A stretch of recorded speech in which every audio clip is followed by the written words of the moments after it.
आज इस वीडियो में हम बात करने वाले हैं the best way to fill our choices in JAC, JoSAA या फिर किसी भी काउंसलिंग फॉर्म में। और मैंने आपके लिए best preference order for branch and college दोनों के लिए बनाया। आपको वो पीडीएफ मिल जाएगी, पर पूरी वीडियो एंड तक जरूर देखना, तभी आपके लिए हेल्पफुल रहेगा। तो शुरू करते हैं, बट इंट्रो के बाद।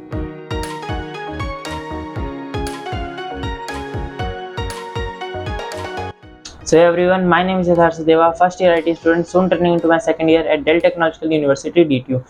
So first of all, thank you so much to each and every one of you जिन्होंने मेरे जैक जोसा काउंसलिंग चॉइस फिलिंग सपोर्ट पे इतना ज़्यादा मैसेज रिस्पांस दिया। इतने सारे रिस्पॉन्सेज आ गए कि संभालना मुश्किल हो चुका है। यकीन मानो पिछले 4 से 5 दिन से मैं बस यही काम में लगा पड़ा हूँ कि आपके लिए क्या चॉइसेस बेस्ट रहेगी। ये आप देख सकते हो, इतनी सारी लिस्टें बन चुकी है कि किसके लिए क्या बेस्ट है। वो धीरे धीरे मैं वीडियो रिलीज कर रहा हूँ, और पहले मैं जोसा वालों के लिए रिलीज करूंगा क्योंकि उनकी डेडलाइन पास है। और बाकी जो स्टूडेंट है जिनके जोसा में कुछ नहीं मिल रहा, काफ़ी ज़्यादा स्टूडेंट है जिनको जोसा में नहीं मिल रहा, तो आप वेट करिए, आपके लिए भी वीडियो आएगी कि आपके लिए कौन से लोकल कॉलेज बेस्ट है या फिर कौन से प्राइवेट में जाना चाहिए, नहीं जाना चाहिए, क्या करना चाहिए, क्या करना नहीं चाहिए। वो सारी चीज़ें आने वाली है, बट 18 के बाद, क्योंकि पहले जोसा के टारगेट है और ये सारी चीज़ें बाद में डिस्कस करेंगे। अभी वापस से वीडियो पे आज तो मैंने आपके लिए एक best branch and college preference order बनाई है जो इस साल के लिए एप्लीकेबल है, जिसमें मैंने सारे IIT, NIT, triple IT, DTU, NSUT, ये सारे कॉलेज अच्छे अच्छे इंक्लूड करे हुए हैं। उनको किस ऑर्डर में आपको चूज करना चाहिए वो सारा बताया हुआ है। ये पीडीएफ आपको फ्री ऑफ कॉस्ट मिल जाएगी मेरे पिन कमेंट और डिस्क्रिप्शन में। पर इसको ले लेना, लेके चले भी जाना, कोई मेरे को इस लिस्ट का काम नहीं करना। पर इस वीडियो को पूरा एंड तक सुनो, क्योंकि जो मेन मैंने आपको समझाना है वो है किस ऑर्डर में आपको चॉइस फिलिंग करनी है। सो वो जरूर सुन के जाना, बाकी आपके लिए पीडीएफ बनी है, आप ले जाना, ठीक है।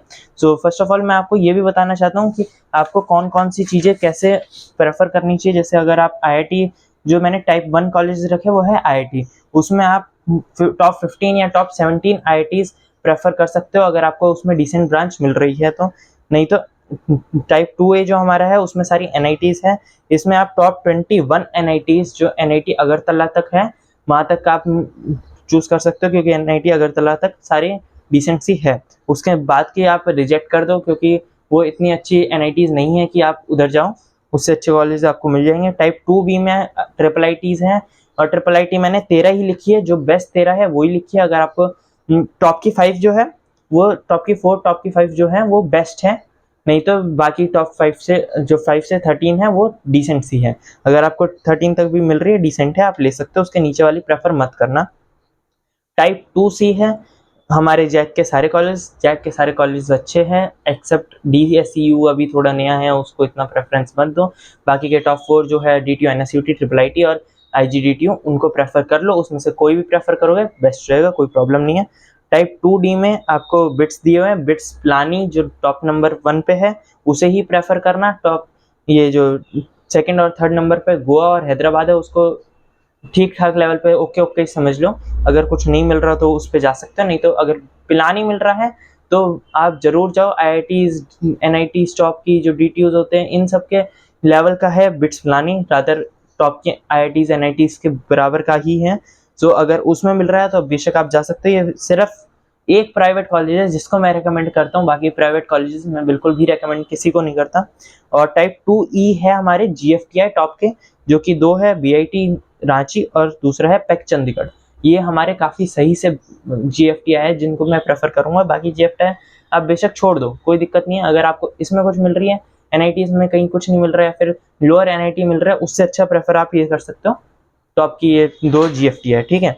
और उसके बाद ब्रांच की आपको सारे मैंने प्रेफरेंस ऑर्डर दिया हुआ है कि किस ऑर्डर में आपको ब्रांच को प्रेफर करना चाहिए।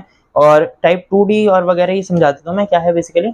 टाइप 1 इस जो टॉप की चीज़ें हैं, टाइप 2 में सारे 2A, 2B, 2B, 2C, 2D ये सारे सेम लेवल के हैं, इसलिए मैंने उनको ABCD कर दिया और कुछ नहीं है। टाइप 3 हमारे क्या है, हमारे जो रीजनल कॉलेज है, जैसे राजस्थान में, मध्य प्रदेश में, उत्तर प्रदेश में जो रेप्यूटेड कॉलेज है, जो उनके स्टेट के ही अच्छे कॉलेज माने जाते हैं, जो उस स्टेट के स्टूडेंट ऑप्ट करते हैं, वो सारे कॉलेज है, वो मैं लिस्ट इसमें अपेंड कर दूंगा। तो अगर आप वीडियो लेट देख रहे हो, 18 के बाद देख रहे हो, तो उसको मैं नई लिस्ट बना चुका हूँ मैं तब तक, जिसमें मैंने टाइप 3 और टाइप 4 भी में भी डाल दिए होंगे, जिसमें मैंने सारे रीजनल कॉलेजेस डाले होंगे, तो आप वो देख सकते हो। सो अगेन ये पीडीएफ आपको फ्री ऑफ कॉस्ट मेरे पिन कमेंट और डिस्क्रिप्शन में मिल जाएगी, जाके इसे यूज कर लेना। सो अब बात कर लेते हैं मेन जो हमारी चॉइस फिलिंग की है। सो आपको पूरा समझाऊंगा इन डिटेल विद एग्जांपल समझाने वाला हूँ। सो चाहे आपने काउंसलिंग करवाई हो बाहर से या फिर मैंने आपके लिए चॉइसेस बताई हो या फिर आपने खुद ही अपनी चॉइसेस ढूंढी हो। आपने ये जरूर देखा होगा कि आपको मल्टीपल चॉइसेस मिल रही है कि मल्टीपल कॉलेज में मल्टीपल ब्रांचेस मिल रही है कि इस कॉलेज में ये ब्रांच, इस कॉलेज में ये ब्रांच, कौन सी लेनी चाहिए, तो हम सोच रहे हैं। सो अगर आपने मेरे से करवाया तो मैंने आपको ऑन एन एवरेज 3 से 4 माय पर्सनल प्रेफरेंस दिए है कि आपको ये कॉलेज में ये ब्रांच प्रेफर करनी चाहिए। आपके पास और भी ऑप्शन है पर ये प्रेफर कर लो, ठीक है। सो ये नहीं करना कि यही 4 चीजें हमने भर दी, बस अपने हमारी यही प्रेफरेंस है, आप हमें दे दो बस, जो है यही है, ऐसे नहीं होता। अब आपको क्या करना है, आपको जो 4 चीजें हैं उनके ऊपर भी चीजें भरनी है और प्रेफरेंसेस, और उनके नीचे भी और प्रेफरेंसेस भरनी है। वो क्यों भरनी है मैं बताता हूँ। अब मान लो ऊपर की प्रेफरेंसेस में बताता हूँ, मान लो कोई आईआईटी है तो उसमें कोई सीट्स बढ़ गई कि इस केमिकल ब्रांच की सीट्स हमने बढ़ा दी, 500 से 700 कर दी। अब जो 200 एक्स्ट्रा स्टूडेंट आए वो उधर चले गए, ठीक है। अब वो कहाँ से गए, वो तो मान लो लोअर है आईआईटी या फिर टॉप के एनआईटी से गए, ठीक है। अब वो मान लो एनआईटी से कुछ बच्चे उधर चले गए आईआईटी में, तो आपकी एनआईटी वाली सीट्स तो खाली रह गई। अब वो सीट्स आपको मिल सकती है, या फिर लोअर एनआईटी से उस सीट में बच गए, तो अल्टीमेटली आपके लिए कहीं ना कहीं एक वैकेंट सीट मिल रही है आपको, चाहे बड़ी उधर की। अब सब धीरे धीरे शिफ्ट हुए, इसलिए आपको अपनी कॉलेज में या फिर जो आपके प्रेफरेंस है उससे और अच्छा मिल सकता है। सो इसलिए हमें हमेशा अपने जो भी प्रेफरेंसेस है उसमें और अच्छी जो मिल सकता है उससे और अच्छी वाली भरनी है, ताकि अगर कोई बाय चांस बाय लक कोई किसी भी किस्मत की वजह से या कोई सीट्स बढ़ गई या कुछ भी सिनेरियो की वजह से अगर हमें सीट्स मिल सकते तो हमें मिल जाए। अगर हम वो भरेंगे नहीं तो हमें मिलेगा ही नहीं, ठीक है। और अब नीचे क्यों भरनी हुई है, हमने तो ऊपर की लिख दी, अब वो चीज़ हमें मिल रहा है, हम नीचे का क्या करेंगे, हमें तो चाहिए ही नहीं, वो नहीं चाहिए, बात ठीक है। अब आप कहोगे भैया आपने तो बताया था ये मिल रहा है, हम ये भर ले रहे हैं, नीचे की हमें चाहिए नहीं, हम भर नहीं रहे। अब भैया ने तो बोल दिया, पर ऐसा भी तो हो सकता है ना कि आपसे अच्छे रैंक और लाने वाले स्टूडेंट है, उन्होंने अब की बार ज़्यादा ये प्रेफर कर लिया, तो वो सारे इधर आ गए, इसलिए आपके लिए सीट बची नहीं, आपको ये सीट मिली नहीं। अब क्या होगा इस केस में, मान लो आपने एनआईटी सूरत में केमिकल भरी, ठीक है, मैकेनिकल भरी, सपोज कि एनआईटी सूरत में आपने मैकेनिकल भरी, अब आपने उसके नीचे कुछ और भरा नहीं कि हाँ चलो हमें ये मिल रही थी, खत्म हो गई बात। अब मान लो बहुत सारे स्टूडेंट आ गए एनआईटी सूरत में, मैकेनिकल उन्होंने ले लिया आपसे अच्छे वालों ने, आपके लिए सीट बची नहीं। अब आपने क्योंकि कुछ नीचे प्रेफरेंस भरी नहीं थी, इसलिए आपको कोई सीट अलॉट नहीं होगी, और फिर आपका क्या होगा, 2 साल की मेहनत पूरी की पूरी वेस्ट हो जाएगी। अब आप चाहे लोकल कॉलेज में जाओ, प्राइवेट कॉलेज में जाओ, दोबारा ड्रॉप लो, जो मर्जी करो, उनको मतलब नहीं होता। वो बिल्कुल भी ऑप्शन नहीं देंगे आपको ऑर्डर चेंज करने का या फिर नई प्रेफरेंसेस भरने का, या फिर आपकी रैंक कुछ आई या नहीं आई, उनको कुछ मतलब नहीं। आपने जो चॉइसेस भरी, आपको जो मिल सकता है वो उस हिसाब से दे देंगे, चाहे आपकी रैंक ईयर 1 हो, चाहे ईयर 1 लाख हो, चाहे 10 लाख हो, ठीक है, उनको मतलब नहीं होता। उनको जिस ऑर्डर में उनको मिला है वो अपना काम करेंगे, उनको मतलब नहीं है आपसे, ठीक है। इसलिए हमेशा आपको नीचे भी रखना होता है। अब ये क्यों होता है मैं वो समझा देता हूँ। अब मान लो कुछ केसेस में क्या होता है कि जो लोअर एनआईटी है उसके मान लो इस साल प्लेसमेंट ज़्यादा आ गई, तो काफ़ी लोग प्लेसमेंट के स्टैट्स के देख के इस जगह ज़्यादा आ जाते हैं। हो सकता है किसी ने अपनी ब्रांचेस बढ़ा ली हो या फिर इंफ्रास्ट्रक्चर अच्छा कर लिया हो, इसलिए उसकी जो रैंकिंग है वो ऊपर हो गई हो, या छोटी छोटी चीज़ जैसे एनआईआरएफ में उनकी रैंकिंग अच्छी आ गई तो रैप्यू बढ़ गई है उस पर्टिकुलर कॉलेज की। ये बहुत सारी छोटी छोटी चीज़ें हैं।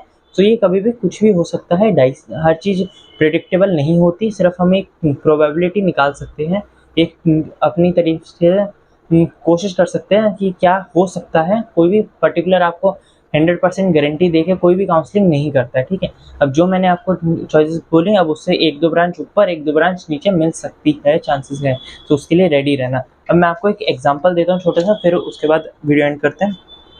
अब मान लो एक स्टूडेंट है, हाइपोथेटिकल सिचुएशन है, कोई भी रियल सिचुएशन नहीं है। मान लो एक स्टूडेंट है जिसको एनआईटी कुरुक्षेत्र में सिविल मिल रही है, एनआईटी सूरत में केमिकल मिल रही है, एनआईटी भोपाल में मैकेनिकल मिल रही है, ठीक है। अब उसने क्या करा, अब आपके हिसाब से तो ऐसे ही भर दो, खत्म हो गई बात, नहीं। अब उसको क्या करना चाहिए, सबसे पहले एनआईटी कुरुक्षेत्र से पहले उसको एनआईटी कुरुक्षेत्र सिविल भरने से पहले एनआईटी कुरुक्षेत्र की मैकेनिकल, इलेक्ट्रिकल, ऐसे 2-3 ब्रांचेस और ऊपर की भरनी चाहिए, ठीक है। और साथ में आपको एनआईटी जो कुरुक्षेत्र से अच्छा एनआईटी है जैसे एनआईटी जयपुर, तो आपको उसकी ब्रांच रखनी चाहिए। उससे ऊपर एनआईटी कुरुक्षेत्र की मैकेनिकल से ऊपर आप एनआईटी जयपुर की बायोटेक रख सकते हो, फिर एनआईटी जयपुर की सिविल, मैं ऊपर वाइज भर रहा हूँ, ठीक है। अब एनआईटी जयपुर की मैकेनिकल, फिर उसके बाद और अच्छा कॉलेज एनआईटी कैलीकट की बीटी बायोटेक जो होती है। सो बेसिकली आपको जो भी आपका बेस्ट मिल सकता है उससे 20 से 25 ब्रांचेस और ऊपर रखनी है। ये मान के चलो, ये रखोगे तभी आपके लिए कुछ, अगर इन केस पॉसिबल हुआ तो आपको ये बेस्ट वे है कि आपको मिल जाए। अब आप चाहो तो शुरू से भर सकते हो NIT Trichy CS, NIT Warangal CS वगैरह वगैरह। अब इतना टाइम है आप कर रहे हो, नहीं तो वो देखो वो बिल्कुल ही सेंसलेस बातें हो जाती हैं कि आप इतना कर रहे हो। बट हम ये क्यों कर रहे हैं? अब हम ये इसलिए कर रहे हैं ताकि कुछ मिल सके सीरियसली, कुछ अब थोड़ा बहुत ही तो चांसेस है ना कि हाँ 1-2 ब्रांच और ऊपर मिल सकती है, 1-2 कॉलेज और अच्छा मिल सकता है। ये तो नहीं आपको NIT सूरत मिल रहा था, आपको एकदम NIT ट्रिची में CS मिल गई, ऐसा नहीं होता ना। थोड़ा खुद भी सोचो, बहुत बहुत ही रेयर चांस है। सो अब इसके बाद हमने जैसे NIT कुरुक्षेत्र की सिविल भरी, अब उससे नीचे हम क्या भरेंगे? NIT कुरुक्षेत्र की बायोटेक भर सकते हैं। ये मैं उस सिनेरियो में बता रहा हूँ जिसमें उस स्टूडेंट को ब्रांच से कोई दिक्कत नहीं थी, बस कॉलेज चाहिए था अच्छा। तो अगर इस ऐसा सिनेरियो है तो आपको NIT सूरत मैकेनिकल, फिर उसके नीचे NIT सूरत केमिकल, फिर NIT सूरत बायोटेक, फिर उसके बाद हम NIT भोपाल पे आ सकते हैं। अब मैकेनिकल भरने से पहले उससे अच्छा और 1-2 चीज़ें और भर लो, जैसे इलेक्ट्रिकल या फिर इलेक्ट्रॉनिक्स जो भी उस कॉलेज में होती है। फिर उसके बाद NIT भोपाल पर, अब ये देखो हमारे पास 3 चॉइसेस थी, NIT कुरुक्षेत्र सिविल, NIT सूरत केमिकल, NIT भोपाल मैकेनिकल। पर हमने इसकी भी 10 चॉइसेस बना दी, 5-6 चॉइसेस तो बनाई दी कि NIT कुरुक्षेत्र की मैकेनिकल, फिर कुरुक्षेत्र में सिविल, कुरुक्षेत्र में बायोटेक, फिर सूरत में मैकेनिकल, केमिकल, बायोटेक, फिर भोपाल में इलेक्ट्रिकल, इलेक्ट्रॉनिक्स, मैकेनिकल। ऐसे देख रहे हो ना आप, आपके सामने मैंने 9 उसी में 3 से 9 कर दिया वो प्रेफरेंसेस। सो आपको ये ऐसे थोड़ा उसी को इलेबोरेट करके करना है, और ये याद रखना ये नहीं कि ऐसे कुछ भी इलेबोरेट कर लिया। जो आपको सीरियसली में चाहिए हो, जो ऑर्डर आपको चाहिए हो वो ही भरना। ये नहीं हमने चलो कुछ नहीं मिल रहा था NIT मिजोरम भर दी अब मिल गया।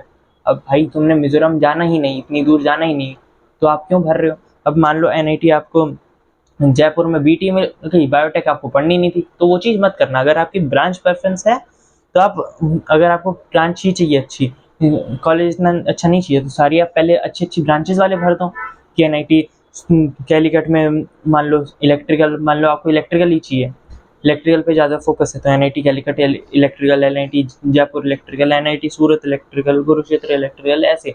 फिर उसके बाद सारी इलेक्ट्रिकल, ये पहले के थोड़े बहुत कॉलेज पर थी, अब उसके बाद मैकेनिकल पे आ जाओ अच्छे कॉलेज के। ये भी नहीं कि हाँ हमने CS चाहिए तो पहले CS NIT मेघालय तक पहुँच गए CS, नहीं। एक बैलेंस बनाना ज़रूरी होता है बिटवीन कॉलेज एंड ब्रांच।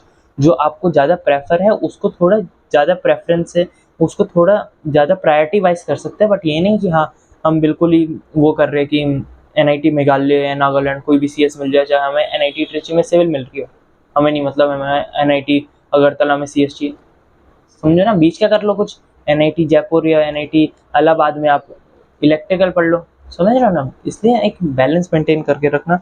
अब जैसे हमने ये सारी चीज़ें भर ली, अब इसके भी जो आपकी लास्ट आपको मिल सकता है अवेलेबल चॉइसेस में, जो मैंने आपको बताई ऑन एन एवरेज में 3 से 4 अपनी माय पर्सनल प्रेफरेंस बताता हूँ, जैसे कि मैंने बताया। सो अब उन सारी प्रेफरेंस के बाद आपको 10 से 10 करीबन आपको और अपनी प्रेफरेंस भरनी है, ठीक है? तो मान लो आपको इलेक्ट्रिकल मैं बता रहा हूँ, हो सकता है कि वो आपको इन केस नहीं मिले तो आपके पास मैकेनिकल का ऑप्शन हो। ये नहीं कि हमारे 2 साल की मेहनत वेस्ट हो गई, समझ गए? सो आई होप इतना सारा एग्जाम्पल देके और इतनी सारी बात समझा के आपको बात समझ आ गई होगी। तो थोड़ी सी बात मैं उनसे करना चाहता हूँ जिन्होंने मेरा गूगल फॉर्म भरा था काउंसलिंग से रिलेटेड। सो अगेन बहुत ज़्यादा मैसिव रिस्पॉन्सेज आए हैं, आपको मैं दिखा भी देता हूँ। ये मेरा जैक जोसा काउंसलिंग डाउट्स है, यहाँ पर 391 रिस्पॉन्सेज अभी तक आ चुके हैं। और इसके बाद तो अभी और DMs आए मेरे को, इंस्टाग्राम पे DMs आए, यूट्यूब पे कमेंट्स आए बहुत सारे, तो वो भी मैंने सॉल्व करे। सो आप खुद सोचिए 400 प्लस रिस्पॉन्सेज एक इंसान के लिए करना है, इतना आसान नहीं होता, बहुत ज़्यादा मुश्किल है। हर एक स्टूडेंट के लिए बहुत सारी चीज़ मेरे को करनी पड़ती है। यकीन मानो 10 से 12 घंटे मैं कर रहा हूँ ये रोज़ का आपके लिए। सो थोड़ा टाइम लग रहा है, और पहले मैं फिर बता रहा हूँ, प्रायोरिटी मैं उनको दे रहा हूँ जिसकी जोसा में कुछ आ रहे हैं, कुछ आपको मिल सकता है जोसा में। सो अभी 1-2 दिन वीडियो जो भी 18 से पहले 18 तक जो भी वीडियोज़ आएंगी वो उनके लिए आएंगी जो जोसा में कुछ मिल सकता है। जिनको जोसा में, बहुत सारे स्टूडेंट्स जिनको जोसा में नहीं मिल रहा, उनके लिए वीडियो बाद में आएगी, पर आएगी ज़रूर। इसलिए मैं अभी भी फॉर्म बंद नहीं कर रहा। अगर आपकी ख़राब रैंक आई है, आप अभी भी फॉर्म फिल कर सकते हो, वो मैं बाद में बता दूंगा। पर 18 तक ऑब्वियसली मैं जोसा पे टारगेट कर रहा हूँ कि जिसके ज़्यादा अच्छी रैंक आई है उनको कुछ जो मिल सकता है मैं उनको पहले बताता हूँ, क्योंकि उनकी डेडलाइन ऑब्वियसली नियर है। तो देखो आपके लिए काम बहुत सारा चल रहा है। अब मैं ये बिल्कुल फोकस नहीं कर रहा कि वीडियो में ज़्यादा एडिट करूँ या फिर चैनल की ग्रोथ कैसे करूँ, वो सब आपके ऊपर छोड़ा है मैंने। आप अपने आप 3 चीज़ें करनी है, सब्सक्राइब, लाइक, शेयर, ये सारी चीज़ें कर दो अपने आप ही बिना कहे, ताकि आपकी भी मदद हो, मेरी भी मदद हो, मेरे को भी अच्छा लगे, क्योंकि आपकी तरफ से रिस्पॉन्स आता है, आपकी तरफ से सपोर्ट मिलता है, तो मेरे को भी काम करने का मन करता है, ठीक है। सो आपके ऊपर है चैनल की ग्रोथ और ये सारी चीज़ें। मैं अपनी तरफ से जितना मैं कर सकता हूँ, जितना जल्दी मैं आपको टाइमली जितनों को बता सकता हूँ, मैं अपनी तरफ से पूरा कोशिश कर रहा हूँ। So that's all for this video. Till then be safe, keep preparing and achieve your goals.